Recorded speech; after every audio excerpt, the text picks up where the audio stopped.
Welcome to turning a moment into a movement.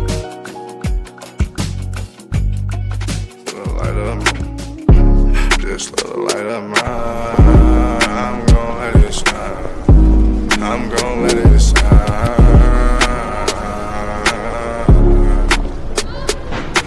This little light of mine, this little light of mine, I'm gon' let it shine.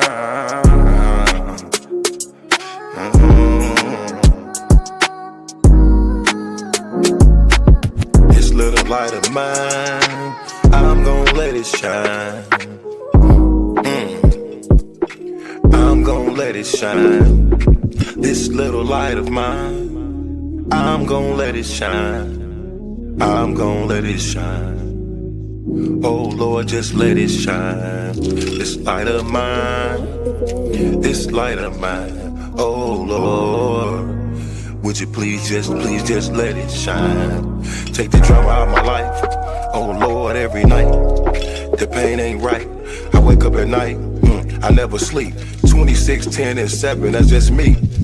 Every day I need a little seed. I need a little fresh air, man, I need to breathe. All I know is trauma, all I know is tickets. All I know is no visit, all I know is a mission to get straight up out of prison. Lord have mercy for me. Lord have mercy on my people. Preacher Mary Washington and all my real. Lord have mercy with my people. I pray to God, we really need you. When I was down bad, when things weren't going right, every time I prayed at night, I put my hands up in my face. I said, Lord have mercy, little light of mine. Lord God, please let it shine. It's the drama that I live in my life. I swear to God, I was a bad guy every night. 10 toes down, salute. Everybody suffering, everybody who trying to make a way. Everybody looking for the sky, everybody looking for that piece of pie. In a law library, I know what that feel like.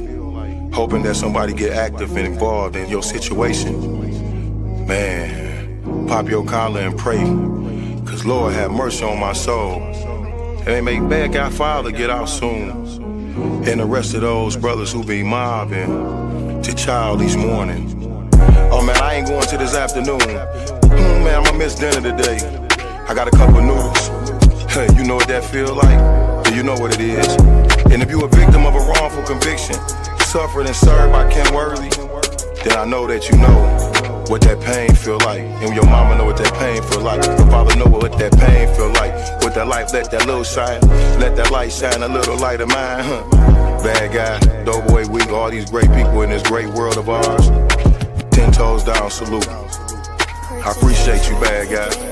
I appreciate you, weak. I appreciate the tech. I appreciate everybody in the studio. We gonna pop off that LV, ooh-wee, cause that's what they be liking to see. But I hope you hear the missing when you see me fresh. Salute. You do good, bro?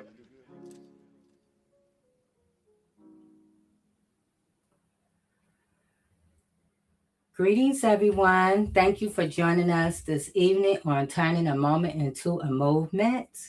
And I am your host, J Love. This evening, on Turning a Moment into a Movement, we will continue our powerful accountability and action series, a critical conversation about transformation, wrongful convictions, prison reform, and what happens when people refuse to let their past define their futures. Joining us this evening is nationally recognized advocate Danny Dandridge, whose story of surviving 19 years in prison, turning pain into purpose, is inspiring change across the country. Also with me tonight is Marcus Kelly, our compadre of Turning Moment into a Movement. He's the founder of the Change Up Midnight Coalition. He's also an advocate, and he's fighting for justice, accountability, and meaningful reform. This is more than a podcast. This is a movement. Real conversations, real people, real change. Thank you for joining us this evening. Our mission here at Turning a Moment into a Movement is Turning a Moment into a Movement was inspired by the wrongful conviction of Gerard Haycraft, my son, and was built from the urgent need to create a safe, empowering space for all who have been harmed by injustice. Our mission is to shine a light on wrongful convictions, over sentencing, and neglect of those who are mentally ill, medically frail within the criminal legal system. We are committed to uplifting voices, sharing truths, and advocating for those too often silenced. Through education, community organizing, and courageous storytelling, we work to disrupt the systems, policies, and patterns that fuel the injustice system, transforming awareness into collective actions and turning every moment into a movement for real change. And that's why we're here every Saturday now. Um, so I'm going to bring on Marcus. Hey, Marcus. Hey, what up, though? How you doing? I'm good. How are you? I'm fine. I'm fine. Over my family house right now, enjoying the family. Okay. So, Marcus, you haven't been here in a minute. So, catch us up. What's been going on? Yeah, I've been working on a documentary called "No Exception to the Promise," and it just kind of highlights the inhumane treatment of those of us that are incarcerated. Mhm. We utilize Sister Soldier Crystal Clark's case as the lack of medical treatment and care. Forced labor, where prisoners are forced to make 12,000 license plates per day, and 40 people, and combined, and only gets combined $100,000 at the end of the year, while the state makes 7.5 million. So we're just talking about just highlighting the forced labor because of the involuntary servitude, and slavery being in our Constitution. So yeah, I've just really been working on that film and just kind of taking a deep dive and being careful that I can add every issue that's in there so that people are educated and understand that there's no such thing as rehabilitation if somebody has been habilitated in the first place. Yes. And so you brought up Crystal, and I was sad to report that another woman died inside Huron Valley. Yes. And this is the young lady, Karira. I'm not pronouncing her name. Howard. Kay.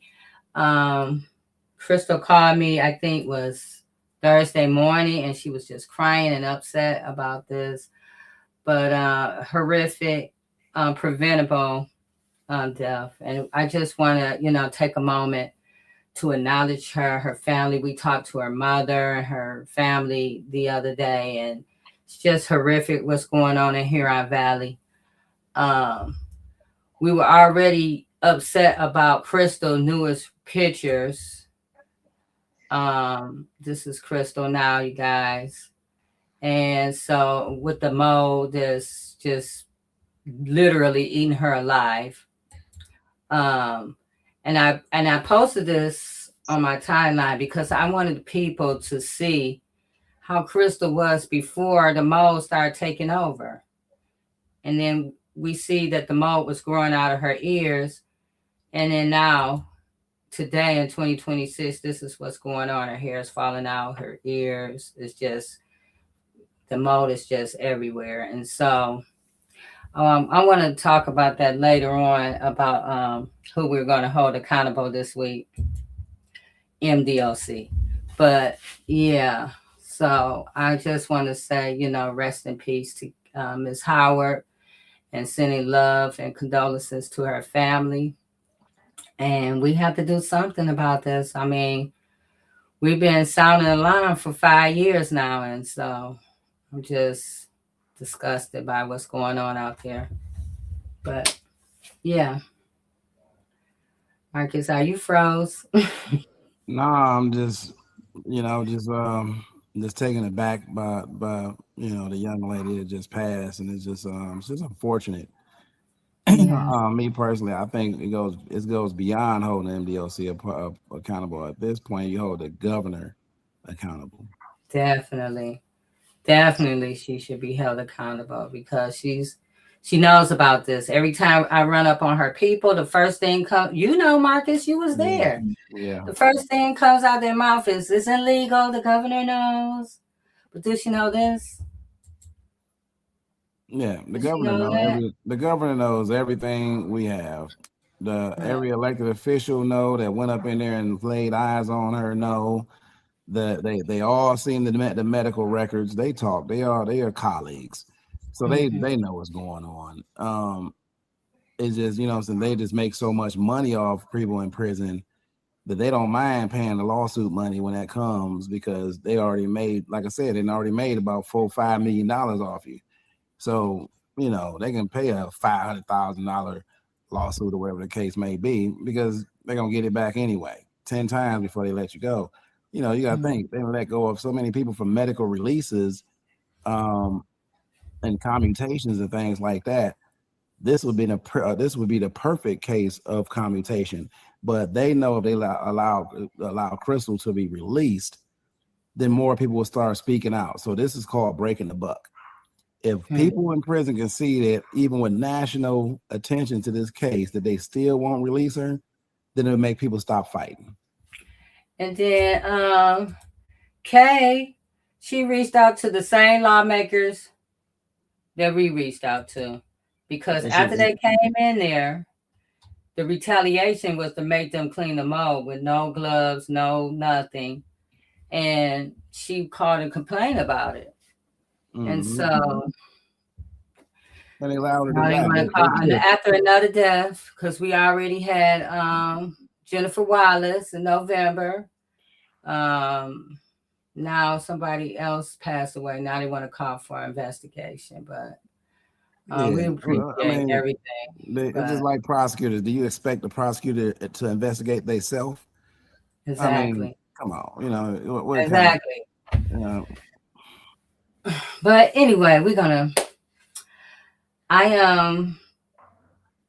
get back to Huron Valley, because I got whistleblower video I want to play. But I guess I am so excited about our guests. I watched the Alabama Solution probably about 3-4 times now. Not because it was like, you know, something that we all should watch it, because for one thing, the way people speak about in the comments about what's going on, like at Huron Valley, for example, they don't even understand. They don't even have a clue of what the conditions are like are inside these places. And so I'm so glad that he's on with us tonight. And I want to bring him on, our guest for this evening, Danny D. Danny D. Hey, Danny. Hey, how you doing? How you doing? How everyone doing? Oh, man. It's an honor to meet you, brother. It's like I'm completely honored, man, to see how you brothers stood up and put your bodies on the line to be able to get out, what you know, what was actually going on and behind those walls. And it's because a lot of people can talk about, you know, prison reform. They talk about all these different reforms, but like I said, you can't form no system that's built on slavery. And as long as they look at people in prison as property, then they're not going to care about, they're not going to see the humanity in you. Clearly, in Alabama, that's what the Alabama Solution pointed out. It pointed out how they put people on drugs, the control them. It points out how they force people to work at McDonald's and places like that. They talk about the involuntary servitude that's attached to our jurisprudence. That people don't even know that when they plead guilty to a crime, or if they found guilty to a crime, you are pleading guilty to a status. Yep.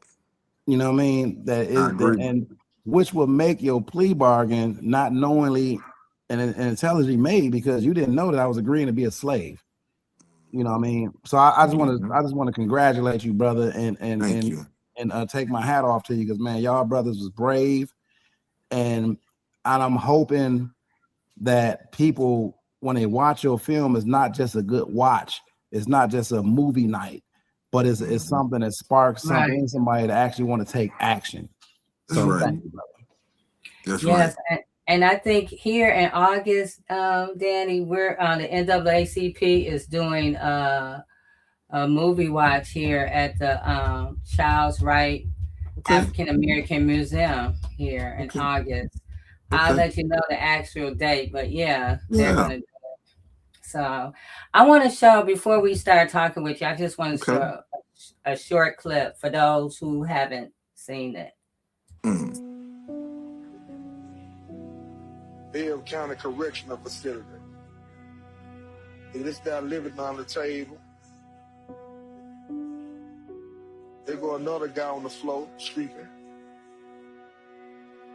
The Alabama Department of Correction, the ADOC. They don't want the public to see the conditions they get in.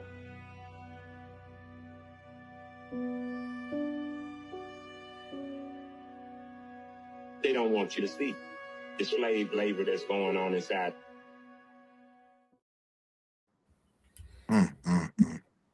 Lord have mercy.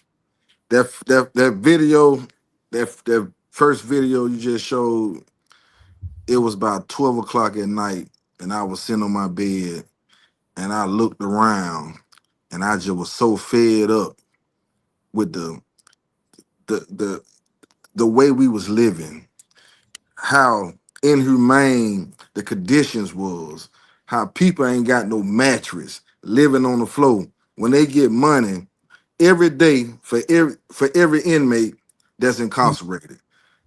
I got up. It was a guy over here washing clothes in a mop bucket. I said, cover your face up. It was another guy who I said, y'all stand over here, because I had the influence in the dorm. So I was the dorm rep. So, you know, which they might call it a shot call or whatever, but it was for the way I operate, it was for what's right, you know. And I told him, I said, man, I'm finna film everything. And this was the beginning of the documentary. And I just went to filming. You know, I got my phone, video. I went to video on the guy washing clothes in a mop bucket, because we can't send them to the laundry. They come back more dirtier than they are. Then I went to showing all the black mold on the wall. And I've been complaining about the toilets for about a month and a half, 2 months. They won't even, you see is poop in the toilet, in the toilets. It's 300 some people in the dorm. We got 2 toilets to use. All the rest of them stopped up, messed up with poop and everything, you know, in the toilet. They won't even come fix them. Man, I just went off, man. When I tell you, I was so tired, I was ready to fight. I ready to do whatever for justice. And the ones that were scared, I told y'all, man, listen, y'all just need to get up out of here, because everybody that's in this dorm right here, we finna fight, man. You know, it was some guys got mad because I was shooting a video, because they was coming harassing me and putting me, you know, in and out of lockup and stuff. But that ain't gonna break me. I'm a different kind of soldier, man. You know what I'm saying? I feel like I'm a warrior for God. I said, nah, you know, you can lock me up, you keep me. I'm in prison already. I'm gonna keep fighting for my right. I'm gonna keep fighting for my constitutional rights that y'all violate every day. And I still got flames in me right now. You know, I'm still fighting right now. When I tell you that this mission is so deep, we couldn't cover everything in the 2 hour, you know, hour and 54 minutes. It's so much more that I have to share, yeah, and for the world, you know, to see. You know, it just was time. It was time for us. It took a team of leaders in different camps to stand up and say, "Hey, man, we're gonna do hunger strikes. We're gonna lunch. You know, all you know, we're gonna have to come together. For one, we're gonna have to have unity right here. It's not gonna work without us coming together, and that's the reason why the Alabama solution, you know, made it on a global scale, because it took a team of leaders in different camps. And the camp that I was at, I was the only one there. Everybody else was, you know, it was 1 or 2 of us that, you know, at the same camp. But where I was at, I was the only one. And I was standing on business. And I had other people, you know, I had a lot of other guys, you know, got them on the same page as me. And man, cause at first they was like, no, man, when you doing time, it's a lot of things that people doing that they don't want the officers coming in the dorm and we everybody got phones and of course they doing their thing with drugs and selling drugs, doing drugs. So but I'm like, man, listen, I don't care nothing about none of that. I don't care how nobody feel. I'm finna stand up. I'm finna shoot these videos. Whoever don't like it, come see me. Yeah, that's the attitude that I had. If whoever don't like it, y'all don't care. You know, we got to fight. You mean y'all just gonna lay down and let these folks just do us like that? No, Mhm. no, I ain't going for that. I'm built different. And so and that's how and my fight was so impactful to them guys. They respected it, you know. And then now I got the warden coming down there, want to talk about I'm a gang leader. I ain't no gang leader, you know what I'm saying? But I'm a fight though. I am a leader for what's right, and that's what we did. We shot the videos, we got the pictures out there, and before I was sending them videos to the reporters and the filmmakers, I would send them to DOJ first. See, I was working with DOJ before I even started sending them to filmmakers.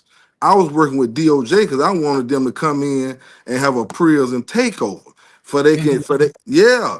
I would until I figured out they weren't talking about nothing. And I'm talking about Department of Justice. Cause they Mhm. got enough, huh? Hmm? No, go ahead. I was just saying, Yeah, they got enough. They got enough evidence to come in and take over Alabama Department of Correction. They got a lot from me, and they got a lot from the rest of my brothers that was sending them stuff too. So I was working with DOJ first. When I seen they weren't gonna do nothing, that's when I went to just sending them out, sending them to filmmakers, reporters. Man, y'all get this out. We need the world to see this right here. We need the world to see this. We got to get some kind of help. You know what I'm saying? And that's how the documentary came about. I risked my life, I risked my freedom, my parole. I never made parole behind it. I never made parole. That's ain't how I got out.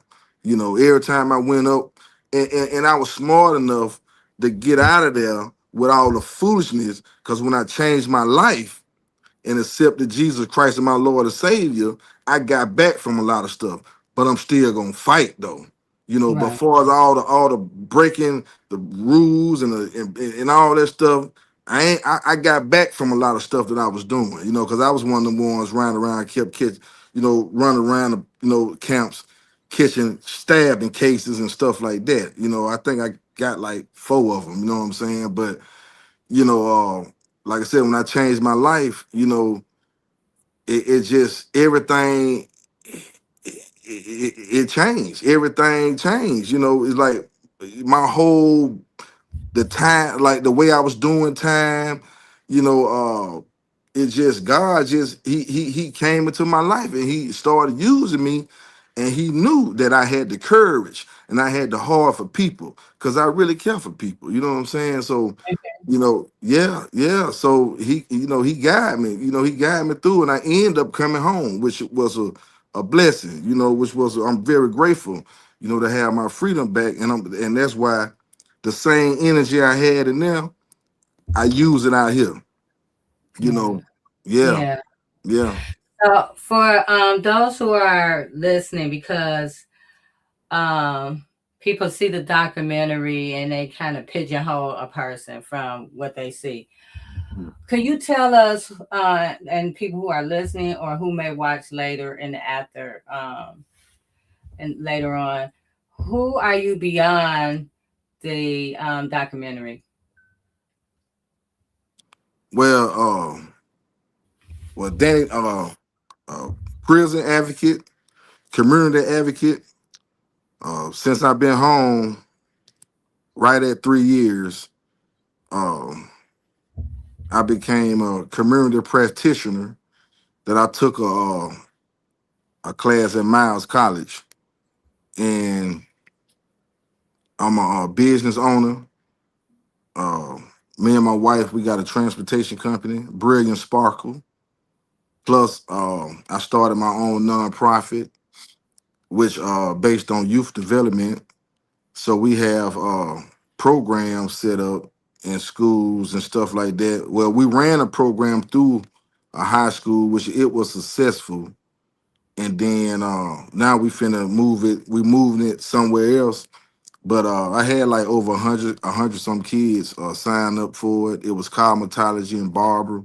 So what I did through my nonprofit, I went and got instructors that know the business, that got their own, hair salon and barbershops and HVAC business, and we all got together. I got everybody together, and I went and sat down with the program director at the high schools and at Build Up Community Center, community school, and they honored it. They honored my plan, and Mhm.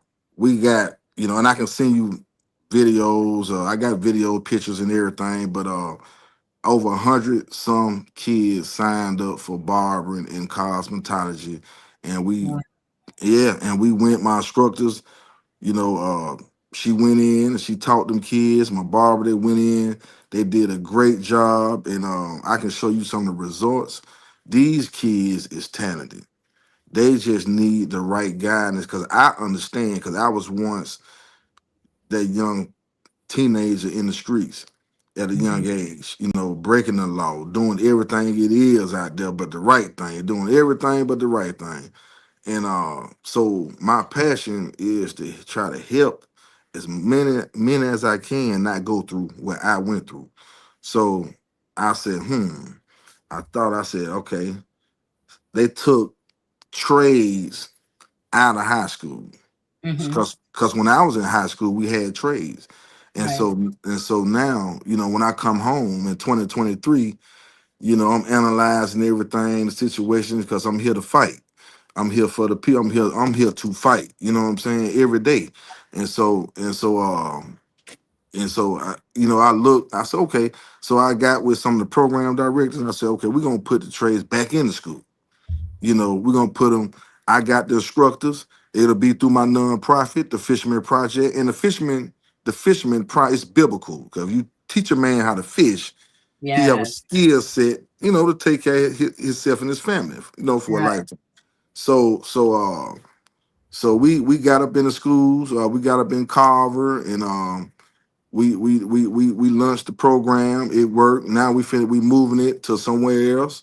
I graduated my HVAC class probably about 2 months, about a month and a half ago at community at Build Up Community School. They graduated. You know what I'm saying? Them guys there was in their 20s. So they all got they certifications. I can send you the pictures of the graduation and everything, and this through my nonprofit. These trades ain't through no high school. Well, I put the trades in the high school, but what I'm saying is this ain't happened through no college or no community college or nothing like that. This just was a group of good-hearted people that got together, and we launched the got these people, got the teens and these young guys, and we made sure that they got trades where they can Yeah. go and get, jobs making 30, starting off 30, $40 an hour.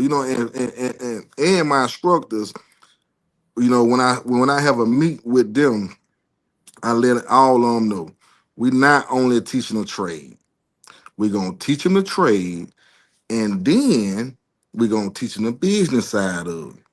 Because we got to produce entrepreneurs. So Right. if you get in this trade and you young, because let me go back.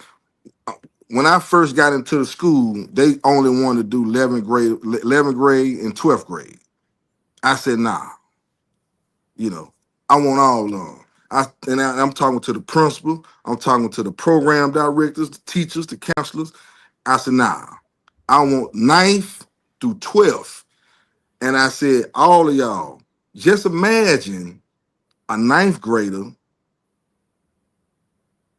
getting the basic training. We was doing natural hair because I don't want the kids going home messing with chemicals and burning their head up and stuff like that. A Right. ninth grader getting a trade of cosmetology. A ninth grader. So that's 14 years old. So by Right. the time she get they get in the 12th grade, they are already equipped with a skill set, a trade to make money and possibility on their own business. So Exactly. they felt they agree with what I said, and I got the ninth to the 12th. And like I said, it was successful. Now we moving to other schools. We graduated everybody, and man, I'm talking about it's a good thing. And then I tell people, because I got other people that want to get into the schools. Guess how I got into the schools? I just How- sit back and I think I said, I want to get into the detention centers. I want to get into the school system. So what I did, I'm a thinker. So I said, I know for a fact all them schools got empty classrooms they not using. Mm, See what I'm saying? And I was yeah. right. And I was right. When I went there, called, hey, I want to sit down with the program director. Hey, you got any classrooms you not using? He was like, yeah, man, we got 4, 5 of them. Let's put them to youth. And I volunteered to do this. This volunteer, everything, all my programs that I put together is it's coming from the heart. Yeah. It's coming from the heart. You know, we went in and we taught them kids. Not only that, I did the mentorship part because I'm a VPP, a violence prevention professional, certified. So I got that certification since I've been home also Mm-hmm. through a nonprofit that I work for, OAA, Offender Alumni Association. So all this was accomplished within 2 years. I've been home 3 now, but in 2 years, from serving 19 years of my life, I came home and I told God, let's go. I'm ready. Yeah, Yeah. I'm ready. Yeah. Now, yeah. Amazing. And Amazing. thank you. Thank you. And so, that's what I'm doing. I'm standing on it. It's Yeah. basically I'm basically walking in my purpose, and I Yeah. understand that. I recognize it and I understand it. And so, Right. yeah. And so now I'm finna launch a Birmingham leadership violence intervention program now. You Mm-hmm. know, yeah, and I want the youth in this class as well as the older, people too. You know, Yeah. but youth development is very important to me because of everything. I didn't have no childhood. Everything I seen growing up was street, negative. You know, my life is when I tell you, man, God is so good. When I was 9 years old, I'm gonna go back a little bit. When I was 9 years old, I got hit by a car. I was stuck up under the car Oh my God. from an intoxicated person. He was drunk, drugged me all the way around the corner. And he heard something up under the car. And this real life. And this gonna be when I do the documentary of my life, all this would be in there. I was hit by a car at 9 years old, stuck up under the car, and the car drugged me all the way around the corner. And the guy, what my parents told me, when he found out, when he heard something up under the car, he stopped and he looked up on the car, and I'm up under there. And he just dropped to his knees. He didn't run. He just dropped to his knees, and that's how it happened. So when I woke up in the hospital, both of my collarbones broke, my leg was broke, my arm, everything broke. So when I got you know healed and everything, and I'm able to move around again, and I turned 10, 11 years old, my brothers and uncles, I'm the youngest out my brothers and sisters. I'm the youngest. Okay. So my brothers and cousins, they used to keep me with them. And my brother's the oldest. So they used to keep me with them to protect me. But they doing everything wrong. Well, they put they putting dudes in trunks. in the trunk. They pistol whipping, dude. They selling drugs. They doing everything it is to do, and I'm right there.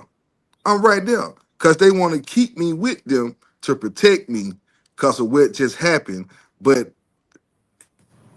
everything I'm getting exposed to was was illegal. It was illegal. So growing up, so growing up, that's all I seen. That's all I seen. So I was always different. I was always ahead of my time. you know, uh, and so it just, but I always had a heart though. Even when I was in my foolishness, I always had a heart for people. When I was in the streets, I used to help people. Hey man, here goes some money to pay your bills. Hey man, let me take you over here, man, and get you something to eat. I was one of them type of dudes that dudes wanted to deal with me.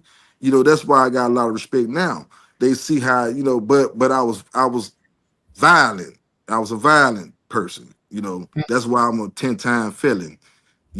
Three of them attempted murders. That was my charge. Three of them was, and the rest was all kind of more other stuff. I'm a 10-time felon, and so but it's just now that what God have done for me and what I've been through, I had to go through the fire. Because when I first went to prison at the age of 22 years old, and I caught that case when I was 18 though, you know, and I went to prison. I realize now he always had his hands on me, and I always had favor. So, but when I made my mind up to really say, "Hey, God, it's over.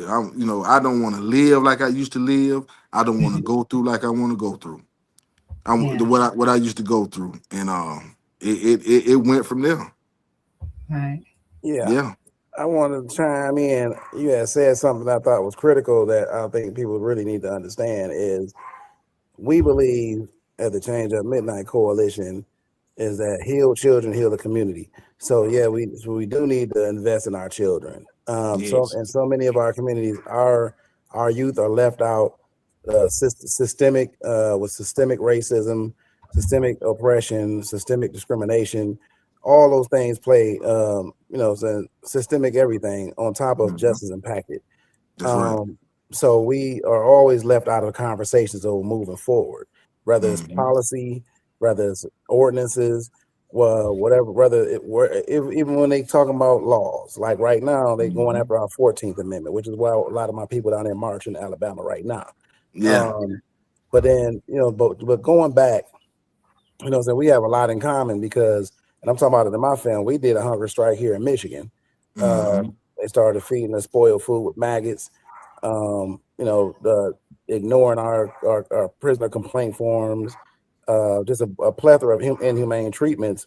hmm And one of our things that we asked for was to get rid of Airmark. So now Michigan is the first state, the only state that don't have Airmark. Airmark is in every other state but Michigan. We got rid of Airmark. We advocated for job training. We advocated for college education, things like that, and got most of the majority of what we got.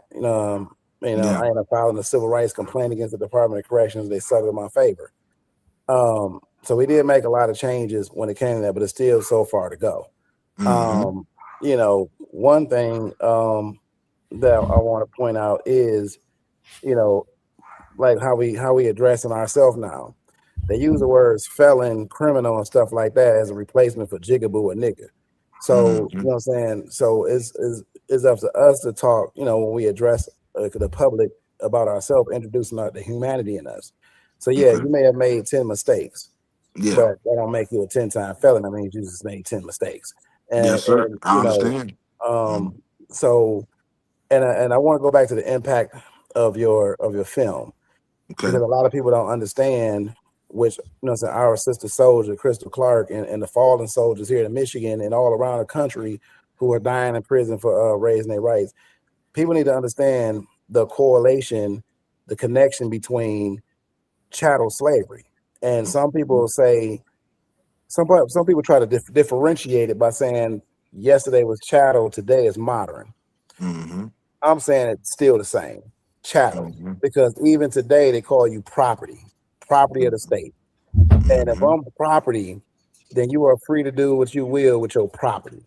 Mm-hmm. and that is how they operate when we talk about our elected officials who they buy, because a lot of our elected officials is is invested in prison stock. You know what I'm saying? Like right now in the United States, they kick out $11 billion in goods from free prison labor. You know what I mean? In my state, Mm-hmm. in Michigan, is 40 prisoners do they kick out 12,000 license plates every year, every day. And so, and I forgot how much that is by the end of the year. However, the state makes $7.5 million off of off of those license plates, but pays out a collective of $100,000 a year. That's a 500-to-1 ratio.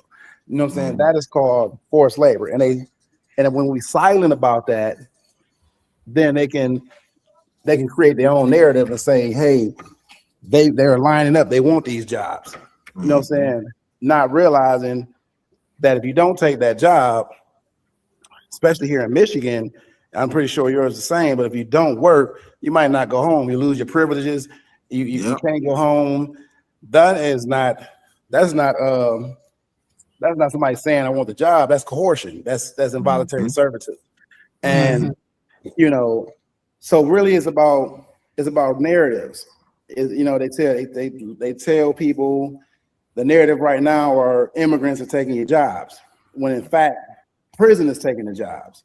Yep. And so I look to our labor unions to stand with us, because I'm like, if you talking about you working and you fighting for the rights of workers, then you should fight for the rights of all workers. But they don't see us as human. You know what I'm saying? So we are always left out of anything moving forward. That's right. And that's why it's important that when we represent ourselves in these communities and in these meetings, is how we address ourselves. Because if you call yourself a felon, they're gonna look at you as a felon. You know what I mean? No matter how much of the fire you went through, no matter how much you do, the word felony, the word criminal still has that historic meaning of nigga, jigaboo, discrimination against housing, education, jobs, the thing like that. Because as you well know, Dred Scott is still law. You know what I'm saying? Nobody challenges the Dred Scott ruling that says that Black people are 3/5 of a person. Now, prison doesn't look at Black people in general by itself. It looks at poor people. You know what I'm saying? So now and poor people, no matter what race you are, if you poor, we're going to criminalize you. And when you get out, then we don't have to give you no job, no housing, even though we got shit like Ban the Box, even though we got stuff like Second Chance that looks sexy, and we got, expungements that look sexy and all over TV. But in all actuality, as long as criminal background checks is in effect, we ain't never getting no second chance. You know what I'm saying? And we ain't gonna never get a chance until we take slavery and involuntary servitude out of our Constitution. That's right. I want to I agree. I want to play this video that kind of tie into what you was just talking about, Marcus. They don't want you to see the slave labor that's going on inside. It doesn't matter if the job is dangerous. It doesn't matter if you're sick. You can be written a disciplinary for refusing to work and placed in solitary confinement. And it's not just prison jobs. A lot of prisoners are being leased out to corporations or to do state work. I work in Department of Sanitation every day in the communities, and I only get paid $2 a day. Downtown Montgomery, they have inmates working there. Even the governor mansion where KI been. We're being told you're gonna work for us for free until you die. If they insist on running an unconstitutional prison, and they can run it themselves. Man, I saw a video. I'm one of the ones that actually work, for $2 a day, working a job that pays $26, $27, $28 an hour. I've been to 16 camps. I've been to 16 camps in Alabama, 16 of them, from max camp all the way to work release. So I seen everything. It's slavery. It's slavery. It is. So what I did was I took advantage of. Okay, you gonna let me out in the free world for 6, 7, 8 hours a day. All right. Well, what I'm gonna do is I'm gonna show the world in. So you let me out of here. I'm gonna get me a phone out there, and this what I'm gonna do. And that's what I did. I went to filming the job site. This where I'm working at. This where other people working at. This how much they paying us, and that was $2 a day, $4 a month. At Holman, when I was at Holman, which is a max camp, them guys make 25 cent, 20 cent a day. Wow. They making and they making the tags for cars. When you go to the DMV, get your tag.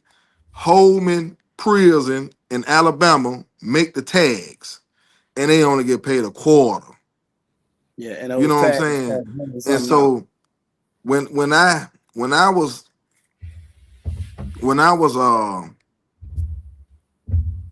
shooting them videos and showing, you know what I'm saying, how we was working and the work that we was doing, man, listen.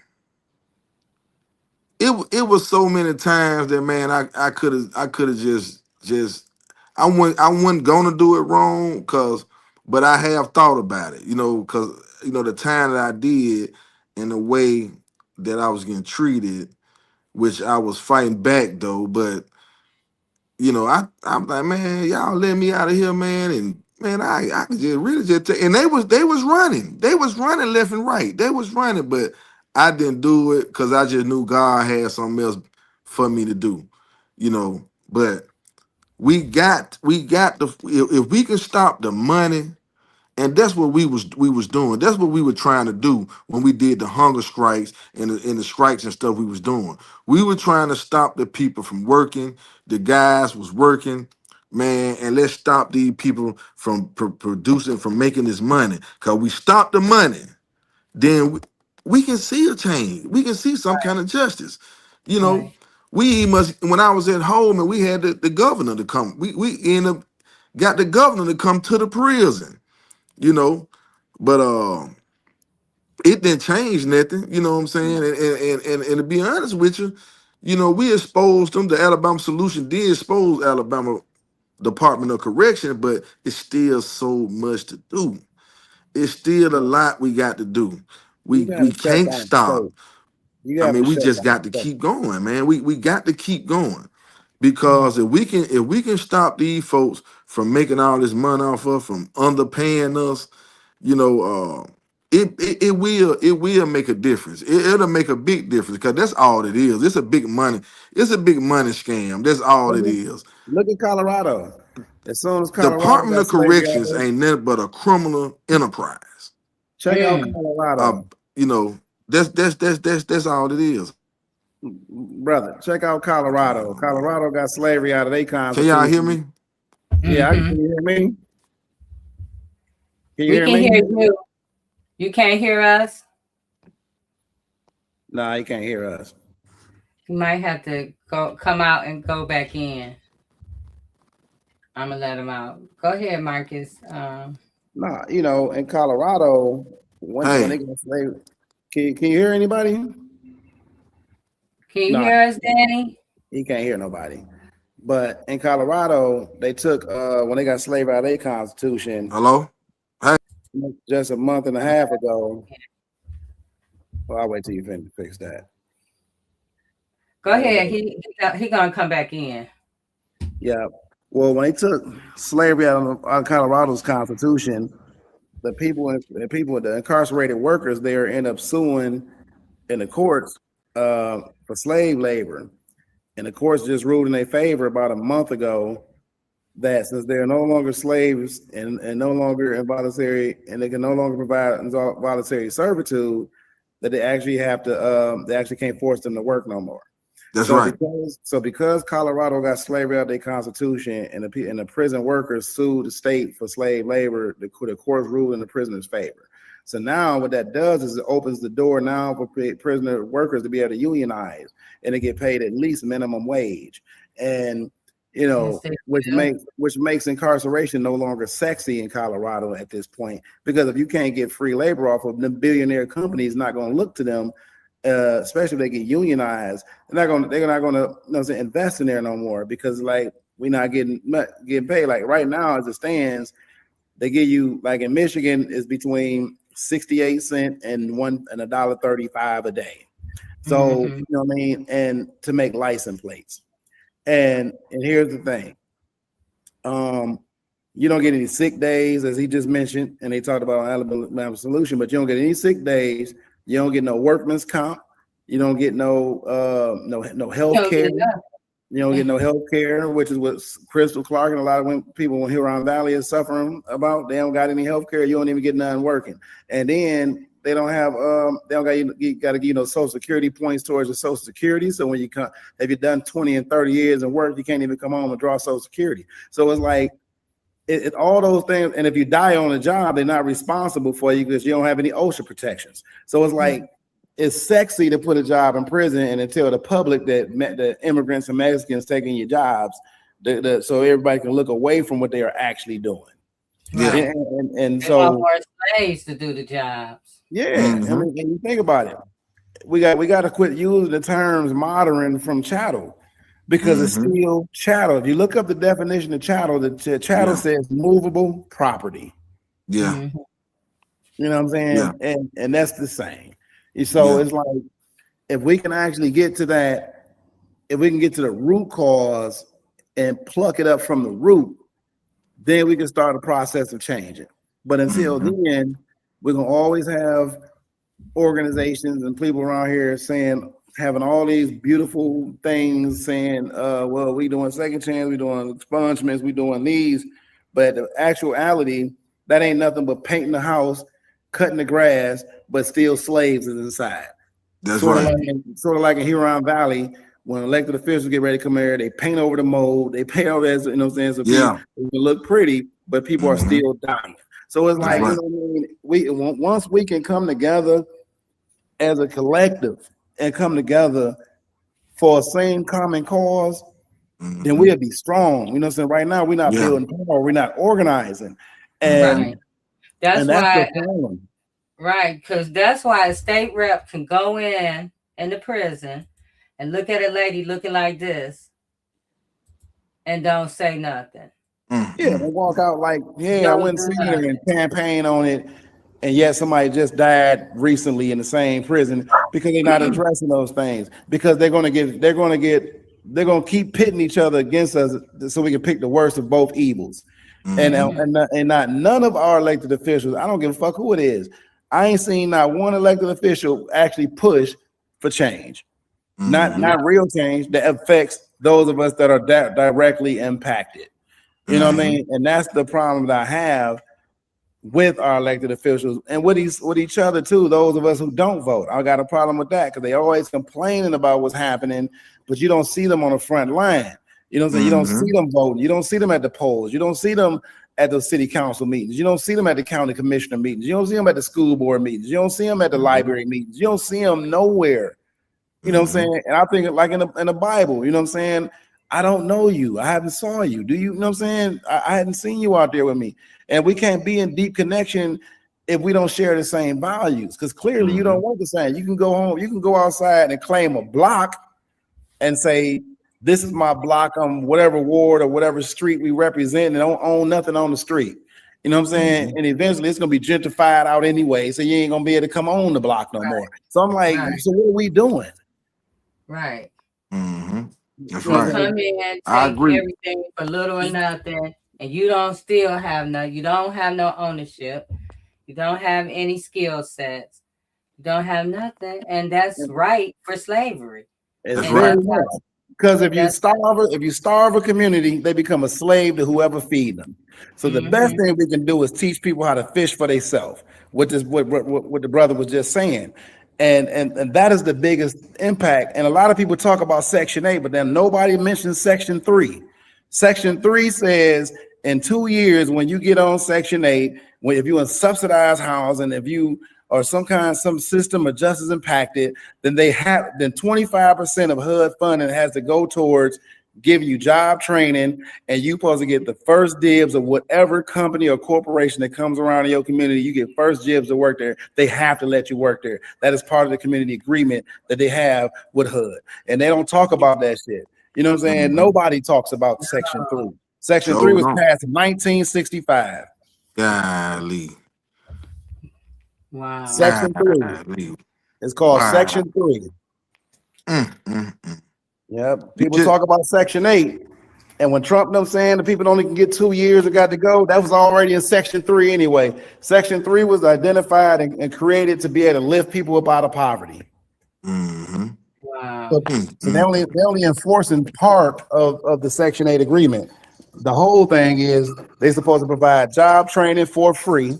They're supposed to give you first dibs on whatever company that comes there. You're supposed to get a job there first before anybody.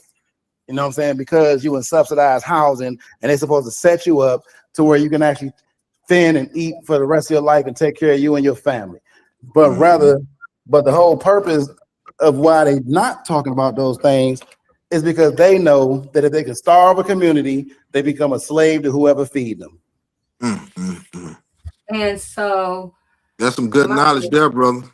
Yeah, because I didn't know nothing about that, but I didn't know that. I didn't know nothing about Section 3. That's some good knowledge there, brother. And yeah, I'm sure gonna research it, and I'm sure gonna share that information. Man, look, I'm gonna be out there to visit with you, brother. We can definitely bounce back, because I'm trying to do the same thing in my community right now. Yeah, and yeah, we definitely need to talk after this interview, and because I got some stuff I want to talk to you about. With your documentary also, and I'm doing another documentary myself, and so Georgia contact me, the families, a few families, and they wanted me to come, help them, fight with them, and help get their voice out there. So I'm building another project, so I definitely need to talk to you. Definitely. And I'm here, y'all. And I'm here, y'all.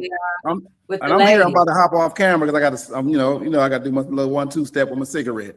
Okay, Marcus. Okay. Come back here. Yeah, we're working on a documentary as well with the ladies. We started talking about Crystal and her journey. So Crystal was already, she's highly allergic to mold. And so she was already talking about everything on prison radio. She was a contributor, and she would come on. She would talk about the conditions. She would talk about the women. She would always, talk about everything that was going on in there. And so from that, when we got on it, talking, advocating, women started just coming from everywhere, talking about their experience inside that prison. The only female prison in Michigan. They can't send them anywhere. Like the men, they probably, I don't know how many facilities they have, but the women only have one. So, and all of them are in this place, and it's molded. And even like the video, when I was looking at the how it was raining in there, and I was thinking about how the women were talking about when it rains inside the facility, and the mold was on the ceiling like shag carpet. And so, and that it would rain, the mold would drip on them when they were taking showers. This is like not one lady, but a lot of women were talking about this. And meanwhile, the MDOC covers it up, or say that's not true.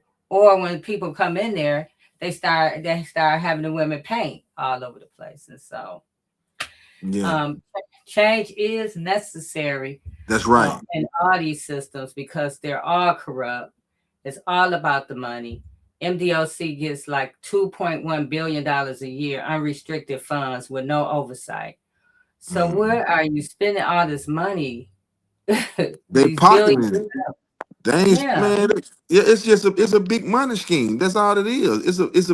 I got so much evidence of ADOC proof that it ain't nothing but a big criminal enterprise.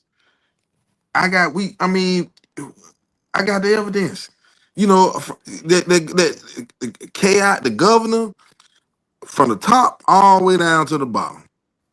You know, and we've been. I spoke about this. You know, last week. That's from these people is doing so much. When I tell you, from money laundering, extortion, harvesting organs, all kind of stuff is going on here in Oh, wow. Alabama. And not just in Alabama, because this a national fight. But Right. right here, the information that I got it. I got it. They kick. So I had a I had a guy that called me. His father was like 84 years old, incarcerated here in Alabama. Got real sick. They sent him to Brookwood Hospital. Then they sent him to UAB. He died at UAB. His son got power of attorney over him. They stopped letting the son come see him. Then the father died. So the son did an autopsy on the body. The state telling the son, well, he property of Alabama Department of Corrections. He our property, like brother was talking about. When the son got the autopsy back, there was no. It was an empty body. It was all the organs gone. That was on the So news. when he called me, you know, because he seen my courage and he seen my fight for the people, my heart. He called me and explained to me his situation. I said, huh? So I went to doing my research. Come to find out, they killed him. Because if you taking the organs, the body got to be alive. You can't Right. take organs from a dead body and then expect to go and sell them and use them in another. No, the blood still got to be pumping. So I told him, man, they killed your daddy. When I did my research, they killed him and took all them organs out their body, out his body. So then I want to now I'm finna go deeper than that. Okay, in Alabama prison system, all the level fours, all the max camps got cemeteries right behind the prisons. All of them, they got cemeteries. So Hmm. yeah, so the people, the guys, the women and the men that in past, you know, they've been locked up so long, their families and died off, and they know, and the administration know they ain't got no family support, and they bury them back there. They know they finna die, so they kill them and take the organs. So I'm like, well, how many? I said they need to go and dig some of them bodies up out there in them cemeteries. Then now, since this man and called me about this situation, I went to thinking, I wonder how many more back there in them cemeteries bodies like that with no organs in them. You know, Right. yeah. And see, that should have been covered in the documentary that we did. So it's still so much. When I tell you I got all the evidence, I got everything. You know, and see, if I wanted to get them more information, more videos and stuff, because I got videos of guys with pistols, yeah, with Glock nines, yeah, inside the prisons, in the clips, with the clips, 2, 3 clips, yeah, I got all that. So Wow. it's so much in Alabama. When I say Alabama different, man, listen, man. Let me because my phone finna die on me. And I'm sorry, but how do I do this, Jay, without so I can everything can go through? I'm gonna take you out, and then you can charge your phone and come back.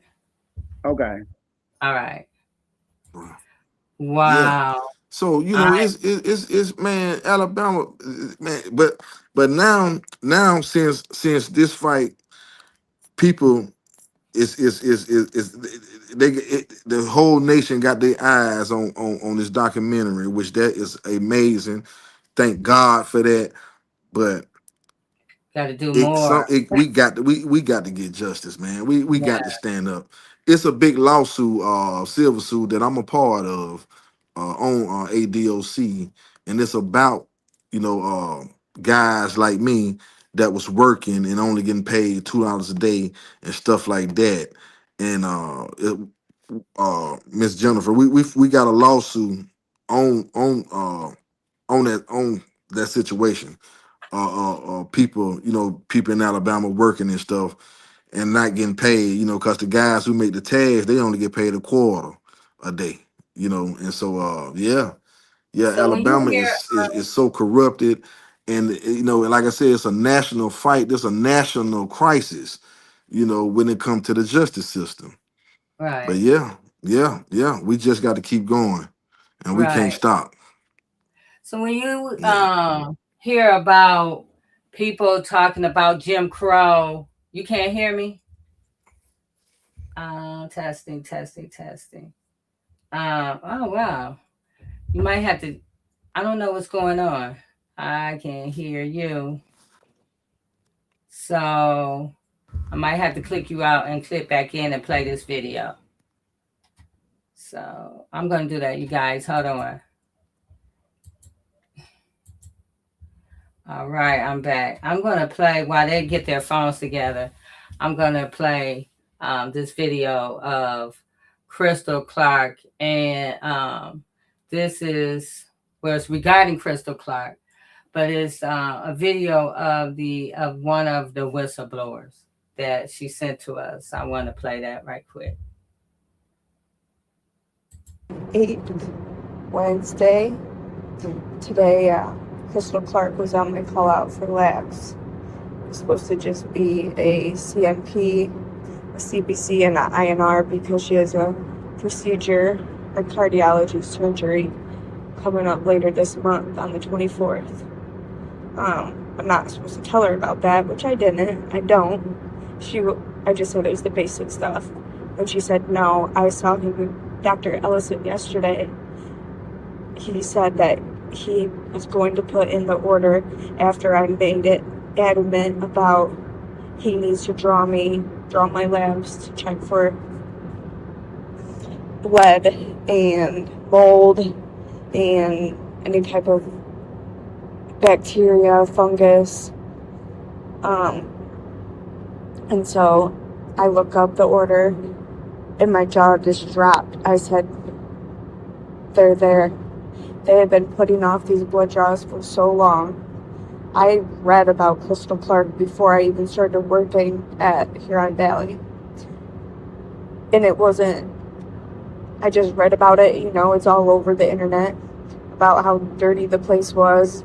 I started working there in February, and I found out they did go through a lawsuit, but I don't think anything happened with that. I'm not even sure, but even on my first day, they said there's an inmate named Crystal Clark. She's very mean to staff, and you always have to have an officer with you if you ever have to, be with, draw her blood. Well, after so long, maybe just a few months, I did have to draw her blood, but it didn't say anything about needing an officer. No one, that was just at the first day. It wasn't really, followed up. She saw nurses without officers. I mean, we have an officer in healthcare, so, but yeah, I just thought she'd be, exactly what they said. I thought she'd be mean. I thought she'd, but it wasn't that. And so she was nice to me. I was nice to her, I was professional. And I just kind of said, to myself, I just, I want to be on a fly on the wall and just kind of watch. Just see how is this really what is all over these articles? Is everything that Crystal says true?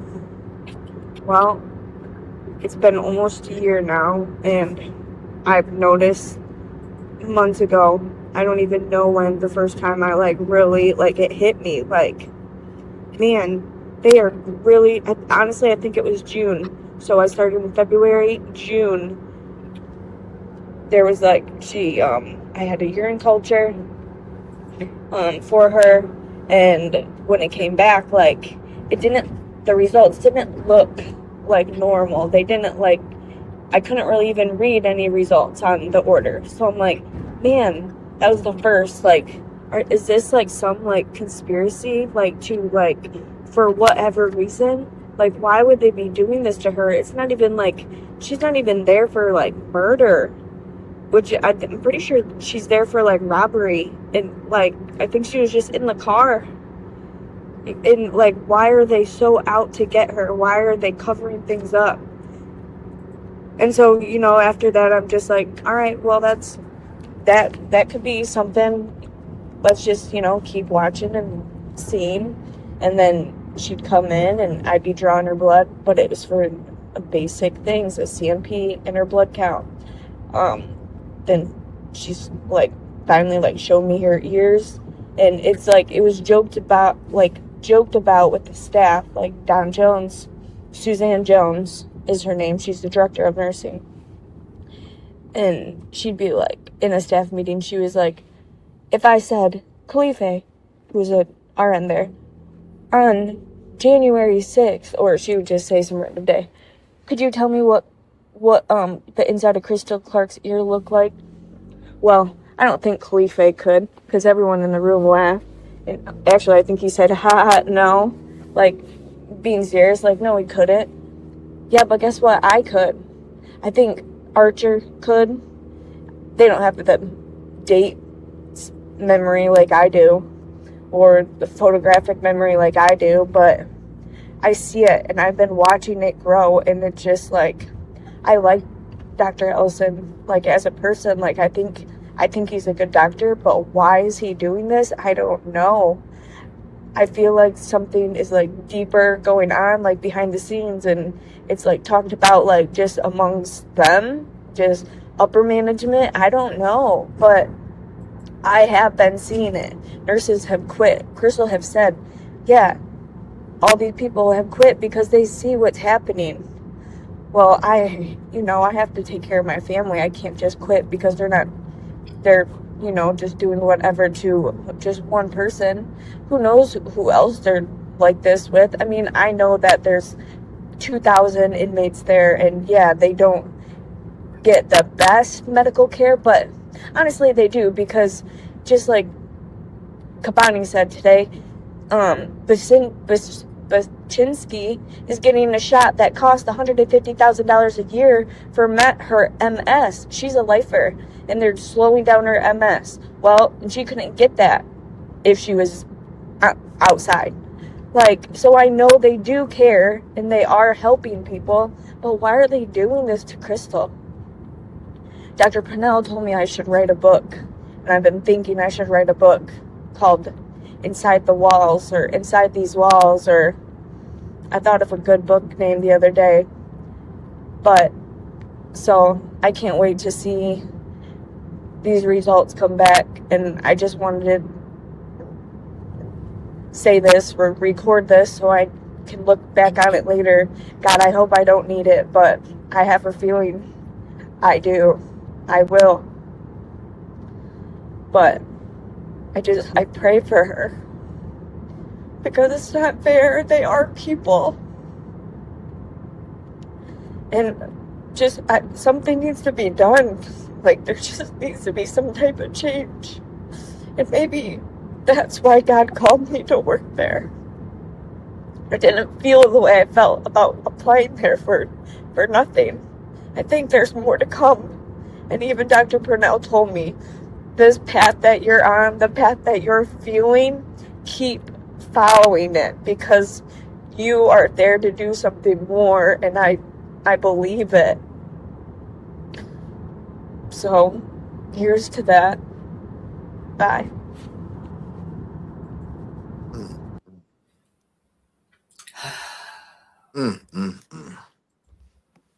That was a whistleblower. She worked at Huron Valley for a year, and she was the phlebotomist, and she was doing the labs on Crystal and all the women inside the prison. And so she reached out to us to tell us about what she saw, and that's just one of the the audios that we have from her. But people who have never had a loved one in prison or have had a prison experience or doesn't know anybody inside, what would you say to them? Um, You what said would you said people that never experienced prison. Yeah, or even had a loved one inside, what would you um express to them about prison? Because I we get a lot of negative comments, and Yeah. and I'm sure you heard them. Well, don't if you don't do the crime, you can't do the time Yeah. or whatever, and all that other crazy crap. What would you say to those people? Okay. Well, I would say just look at me. You know, uh, look what God did to my life. You know, because I'm prime example of redemption. That you can turn pain into purpose. You can. People do change, and see, that's what people don't understand because when you're doing time and especially coming from somebody that ain't never experienced or never had nobody in their family and then to do time. So, and they know you. So the only thing they gonna remember is that person you was when you went in. Mm-hmm. You, so to people that think differently, people do change. Sometimes people have to. I'm speak for me. I had to go through something. I had to witness. I had to see and go through what I went through in order for me to become the man I am today, and a man of honor. Now a productive citizen, helping the youth. An advocate, a community practitioner, a case manager, a violence prevention professional, a man of God. So don't judge nobody because they incarcerated. Because God working with them, God dealing with them. You know, it's a choice that they gonna have to make. They gonna either make it or they gonna keep staying their foolishness. I made the choice to change my life.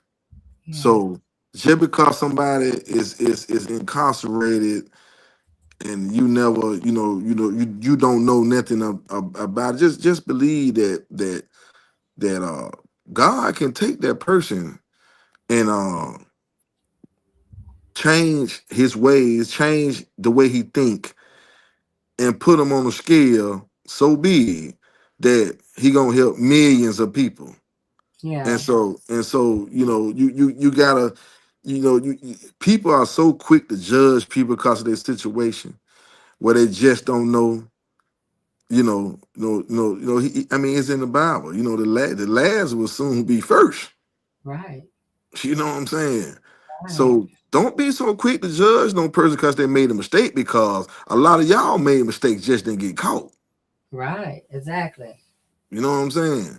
So Yes. yeah, so don't be so quick to make no, to judge a person just because he incarcerated and you don't know nothing about it. The only thing you looking at is a criminal, what you thinking a criminal, what you thinking, but people seem to forget that Jesus sat at the table with the murderers, the robbers, the rapists, the kill. He sat at the table with all them people.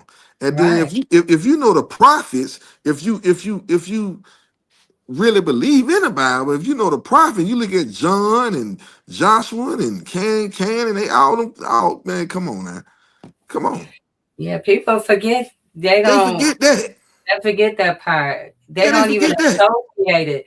They don't even like Jesus was wrongly convicted. You know what I'm saying? Yeah, He was prosecuted and killed for something he didn't do. that's So right.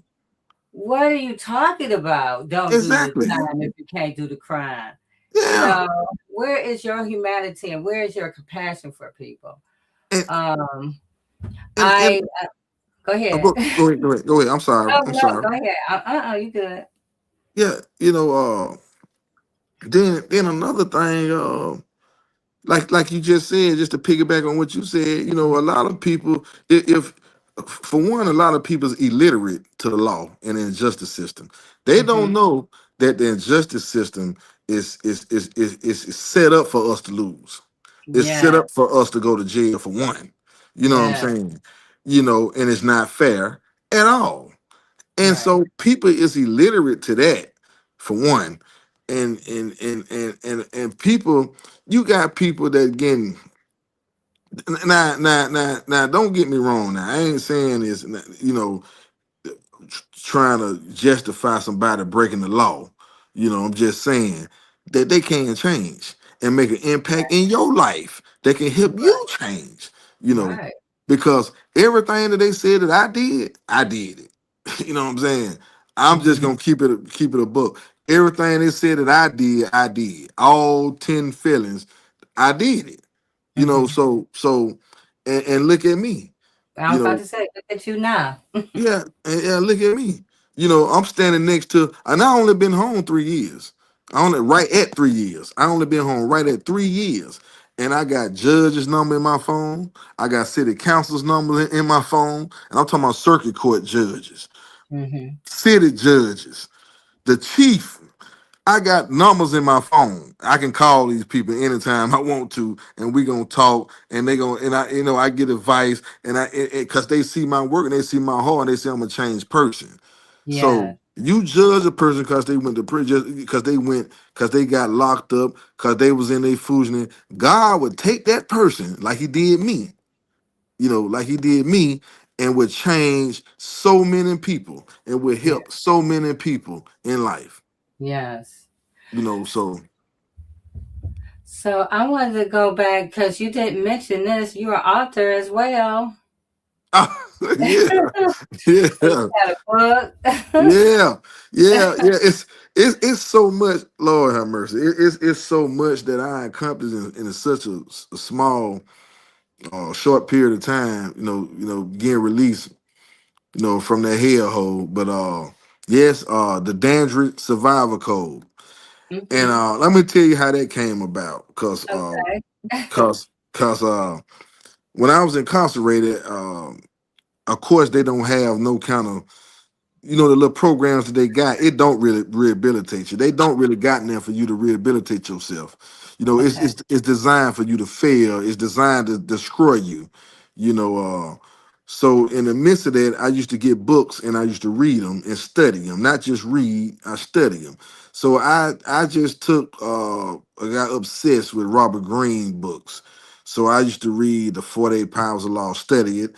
I used to study the mastery. I used to study the art of war, the art of seduction.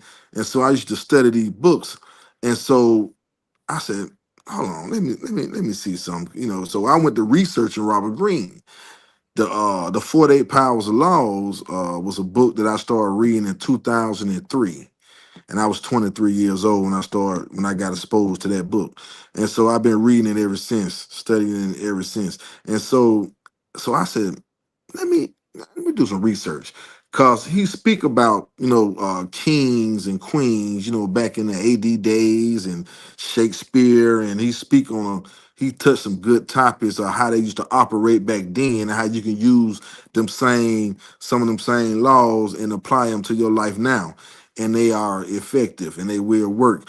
And so I did my research, and come to find out that he wrote the 48 Powers Laws off research. Hmm. So I said, okay. So everything that I went through, um, really didn't have no childhood, grew up street life, then 19 years in prison, then everything I went through in prison, and then came home, and the redemption side of it, and the work that I'm doing now, you know, um, I wrote my own book, 40 Laws. based on real life laws though. Mm-hmm. So that's how it came about. I said, let me go back because of course we know the rules and regulations of the streets and all this stuff, but this ain't street right here. This is biblical. This is spiritual. This about what's right. So I wrote 40 laws. I came up with 40 laws that helped me survive the Mm-hmm. street life, the prison life, 19 years, 16 camps I've been to from max all the way to work release. And then the redemption side of it, that from when I changed my life and the work that I'm doing now, building the community, helping the community, feeding the community, because we go out and feed the homeless too. I Mm-hmm. go up on the bridges, and so and I say I want to give people some laws to follow, some real life laws, not laws based on research. So these real life laws that help me survive, and so Mm-hmm. because I am a survivor, and you are a survivor, Yeah. and so the laws is let me. I also have in each law because I understand the mind frame of people, the different mind frames of people. So I breaks it down. You got the street meaning. Every law got a street meaning and a spiritual meaning and a motivational message. Oh So wow. because I mean I understand, you got a lot of guys that they only understand and recognize street language, you Right. know. And so by me realizing that and becoming a different person, I put it in my book to where it's a street meaning. Every law got a street meaning of what it mean and a spiritual meaning. And so I created the Dandridge Survivor Code. Yeah. It's for the at risk. It's for the signed off. It's a guideline for them to use and go by that will help you. And it's 5 stars on Amazon. The people love it. Go out and get it. You can order it on Amazon. It will be in other stores, real soon. But as of right now, it's on Amazon. It's 5 stars and it's doing good. Please go out. Order the book. I got the audio is $9, and like $9 in the book is $18. So yeah, it's worth it. It's worth it. I get a lot I'm of with it. So calls when you, saying that that they love it, they like the book, and it will help you. I'm gonna grab it. So when you come to the Detroit area in Michigan, you can sign mine. So I'll make sure I pick one up soon so I can read it. So hopefully one day you come here. Can you hear me, Danny? Can you hear me? I don't think Danny can hear me, guys. I think he froze. But yeah, that's Danny's book. Um, so I want you guys to go to Amazon and grab it. And hey, Danny, Hey, did you hear what I said? no, I didn't. Yeah, you froze, but I was saying that I'm grabbing the book so when you come to Detroit, you can sign mine. Okay, okay. Did you get everything that I said? I heard some of it. I didn't hear Okay, all of it because you have froze. Go ahead.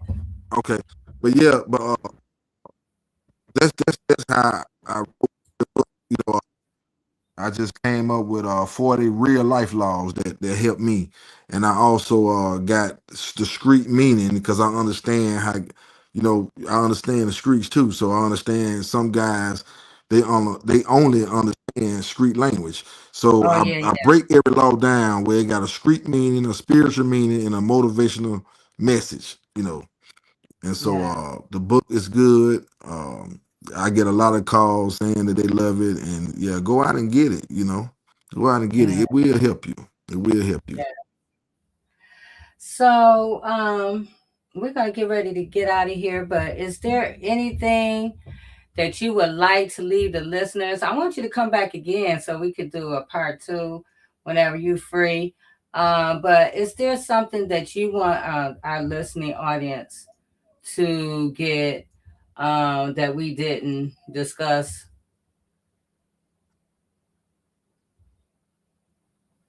Uh-oh. Think Danny froze up again. Let me send him a message. Guys, I was asking Danny about um okay. These cell phones, you guys, be messing up, but I don't think Danny can hear me. Hold on everybody.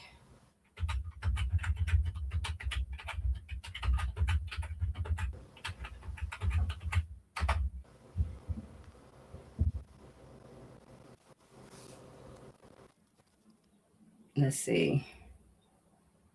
Marcus, are you on? Are you live?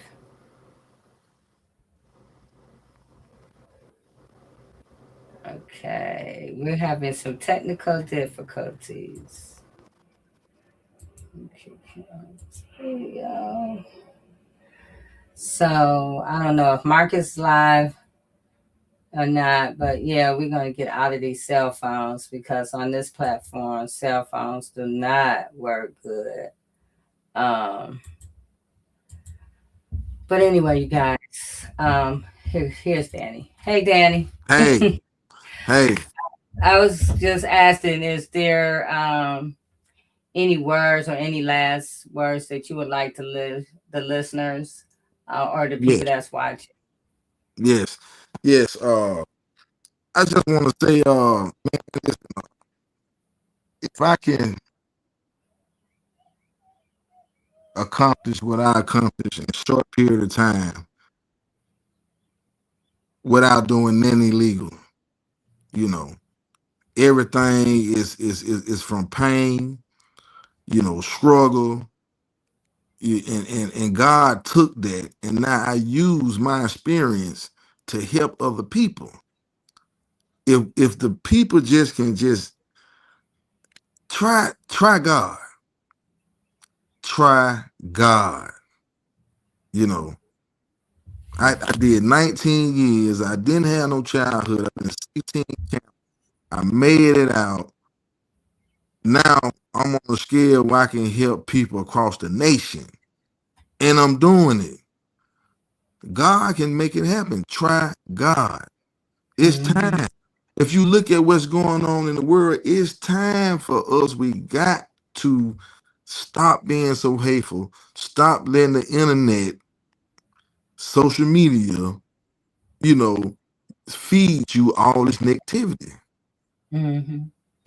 So let's try God today. Let's Yeah. do that. Because when people see me now, they amazed. I'm talking about amazed that I'm a different person. I'm really a different person. I'm amazed. I'm still shocked that I don't Yeah. the same. 'Cause so if I can do it, trust me, you can too. Try Yeah. God. Let God guide your life. I don't care what your past is. Whatever your past was, it can be changed through God. Mm-hmm.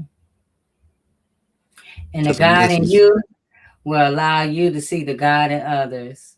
That's And right. so, and when you see in the God in others, you see humanity, you see love, you see peace, you see joy, Right. you see all these things that's different. You're not just looking at the outside of a person, you're looking inside. So Hmm.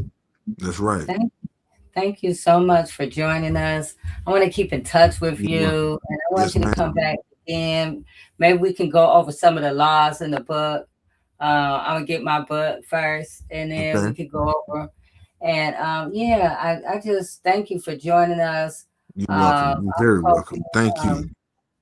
also just let others know about, we're advocating for a young lady, Crystal Clark. And Okay. I'm sure that from just talking about the mold, you mentioned mold there in Alabama. And so it's a thing that's everywhere in all these systems. And as people, we should be concerned and not look at Yes. people what you see on their oldest, on their list of things on their sheet, but seeing a person, a human. So Yeah. I just want to thank you. You are Okay. amazing. And the things that you have done in 3 years is amazing. And Thank you. if you could do that in 3 years, we don't have people they don't have any excuse, There's no excuse. So, There's no yeah, excuse. These days in time, it's time to separate both from men. It's no right. excuse. I don't care if you've been locked up, how long you've been locked up, because I did 2 decades. So it's no excuse. It's no excuse. We separate both from men. It's time to stand up. It's time to govern our own neighborhoods. It's time to get these kids, get these teens, the YNs, the labels, y'all, and the people and label them YNs. It's time to get these young people and teach them. We got to teach them. Because the only things they get is connectivity from social media. Mm-hmm. Teach them how to some grand GTA and all this stuff here. It's feeding the brain negative stuff. Right. Yeah. So come on, man. It's time to step up, man. It's time. Right. And don't let these people label you, That's because the right. things that you tell yourself, that's what you become. And so don't Right. let these folks label you. That is not who you are, and that's not who God intended you to be. So, yes. So thank you, and I appreciate you. I enjoyed our conversation, and I look forward to talking to you again. Yes, man. Thank you. Thank you for having me. Thank you. All right. And I need you to stay on for a second. All right, you guys. It was an amazing conversation today with Danny and Marcus. And I thank you guys for joining us. And I'll see you next week on Turning a Moment into a Movement. And good night, everyone. Just light up mine. I'm gonna let it shine. I'm gonna let it shine.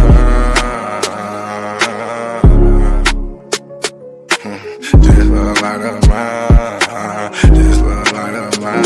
I'm gonna let it shine.